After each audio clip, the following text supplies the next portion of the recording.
Olá você, como está?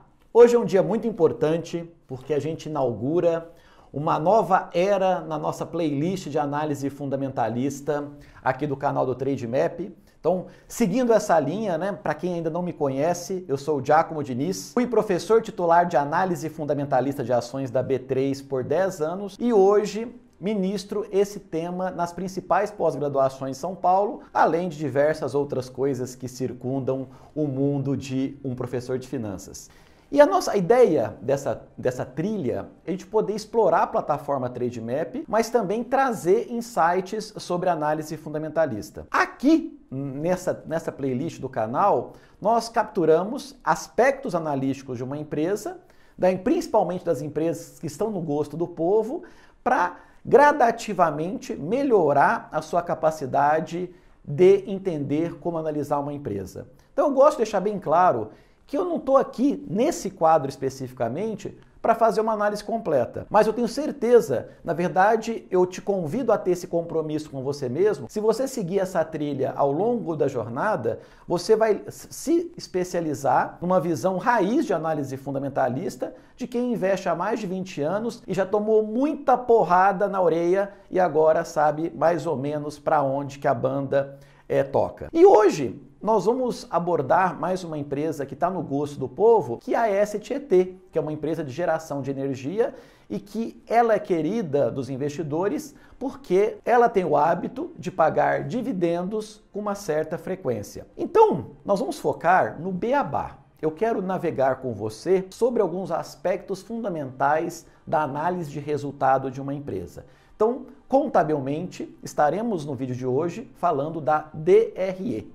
Bora lá? Nesse momento, eu me loguei na versão Prime do Trademap, que tem incorporado as ferramentas de análise fundamentalista que a gente vai trabalhar. Então eu estou aqui, eu entrei na página, na lâmina da AES Tietê, e eu vim para esse quadro aqui, que é o quadro que a gente consegue justamente olhar tanto o comportamento de um fundamento do nosso resultado. Então aqui eu tenho, além do resumo, o balanço patrimonial, a DRE e o fluxo de caixa. Nesse vídeo, vamos concentrar nossa análise no resultado, na DRE, demonstração de resultado do exercício. Como fazer essa análise? Vamos começar do início.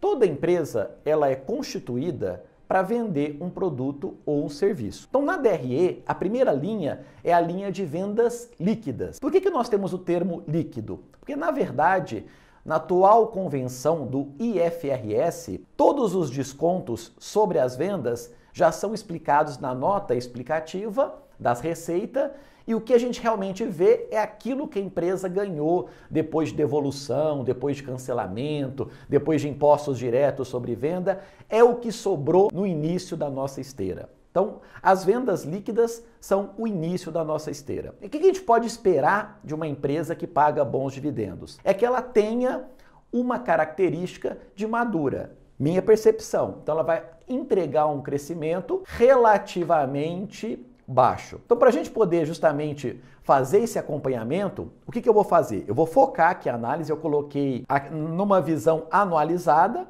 e eu vou pegar aqui e explorar apenas a receita líquida de vendas. Como vocês podem ver aqui do lado, você pode ver aqui do lado, eu posso incluir o período que eu quero que entre na nossa análise aqui. Então, eu estou pegando do quarto tri do 14 ao segundo tri do 20. Nessa visão aqui eu estou vendo só a visão de um trimestre específico. Então aqui nós estamos tendo a visão mesmo do trimestre especificamente e nesse momento aqui nós temos a visão do ano. Então nós estamos analisando de 2014 a 2019.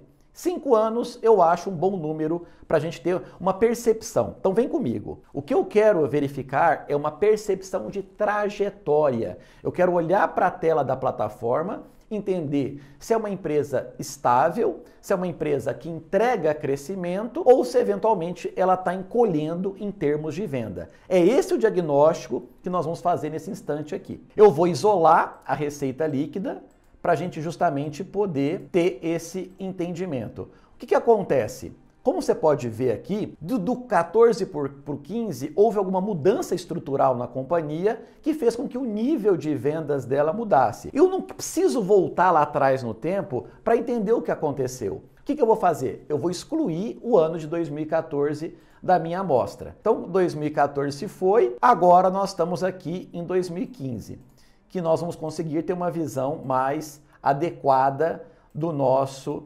entendimento. Então, olhando 15, 16, 17, 18, 19, o que nós podemos perceber? Nós podemos perceber uma estabilidade no nível de receita líquida da empresa.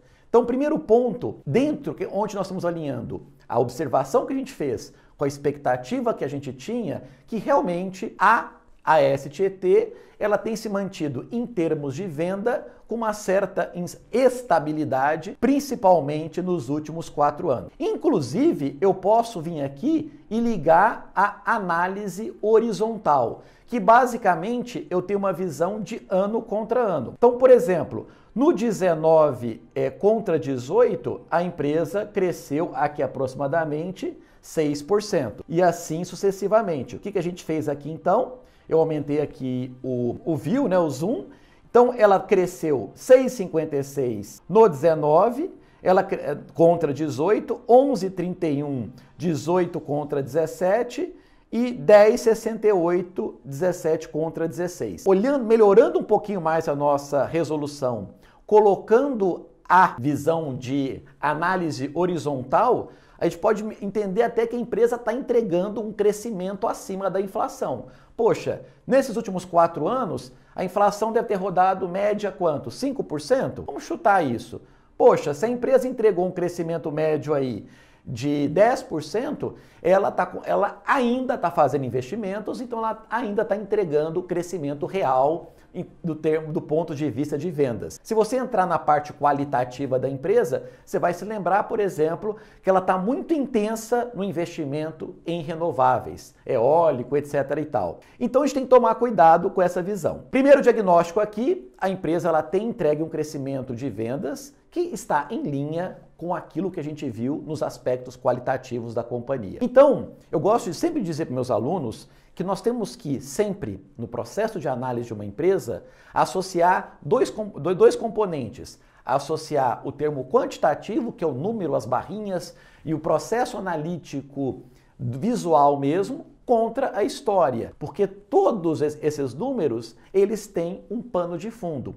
E o pano de fundo, esse entendimento, ele é fundamental para nós porque ele dá uma trajetória para onde a empresa está indo. Então, muitas vezes eu posso ter no qualitativo uma visão que a empresa pretende investir em parques eólicos, sei lá, pelos próximos 5 anos. Então, a gente já começa a perceber uma expectativa. É isso que os analistas profissionais fazem, de estimar o crescimento futuro da empresa. Então, a visão das vendas, ela tem que ser incorporada à própria visão do crescimento do setor. Isso é uma outra dica para você. Os dados setoriais não são tão fáceis de serem encontrados, mas quando a gente consegue associar o crescimento da empresa contra o crescimento do respectivo setor, aqui no nosso exemplo, o setor de geração, por exemplo, nós vamos ter uma visão se a empresa está ganhando market share apenas ou se ela está também crescendo junto com o setor. Imagina a seguinte situação: